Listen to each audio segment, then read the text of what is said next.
Hi everyone, this is Dan Wheeler with the DVHS TechKnow, and today I want to show you how you can create a course docs and resources folder that you can post on your Google Classroom. That way, instead of making paper copies to give out to your kids, you can post digital copies into this course resources folder and your students can access it from anywhere. So what we're looking at here on the screen is my drive, my Google Drive, and I have a folder that was created for my ACC English course. And within this folder, I have a course docs folder and a teacher docs folder. In my teacher docs, I keep assignments that I've created that I will assign to students. I also, um, will have presentations and things that I'll give out. And I don't necessarily want my students to be able to access these um, from anywhere. But things that I do want my students to have access to, I put them inside the course docs and resources folder that I created. So I've already created this, but just to remind, to create a folder, you just go to New and Folder.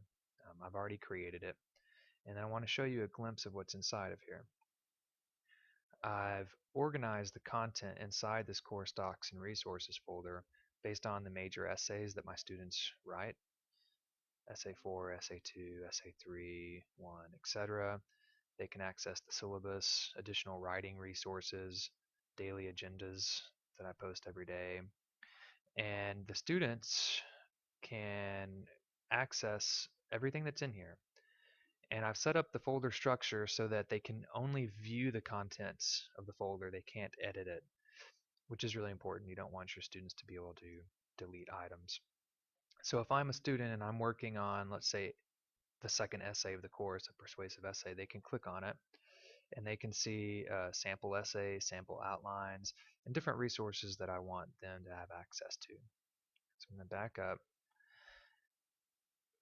So let's assume you've created this course docs resources folder and you're ready to post it on Google Classroom so that your students have access to it. It's very easy to do it. You select the folder that you want to put on Google Classroom.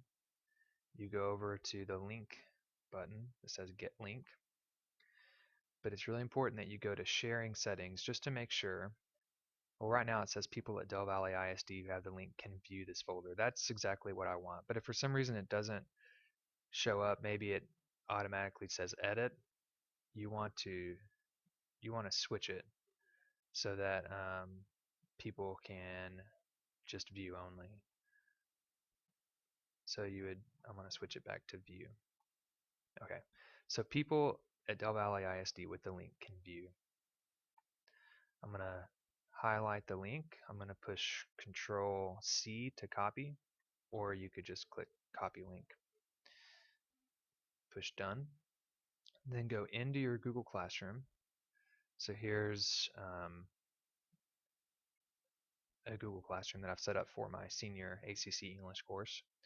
I'm looking at, you have the stream, you have students, and you have about. And you can make announcements and assignments on your class stream, and you can post resources there. But what I'm wanting is a static folder that students can always access, and I can populate the information within that folder. I think the best place is in the About section of Google Classroom.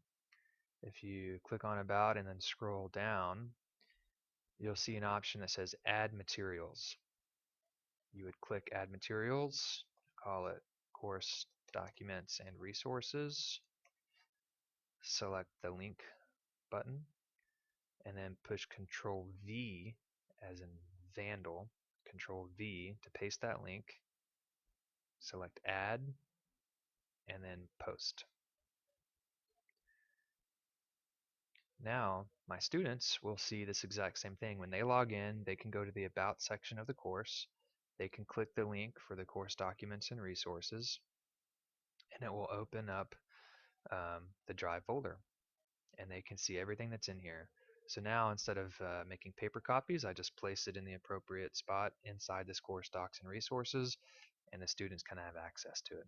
So again, it's just another way that will save you time, save paper, and the students will appreciate the fact that they can access this anytime, anywhere that they have access to the web. think that's it for today's little tutorial. Please email me at daniel.wheeler@delvalley-isd.org if you have any questions or you want me to show you any of this in person. Thanks.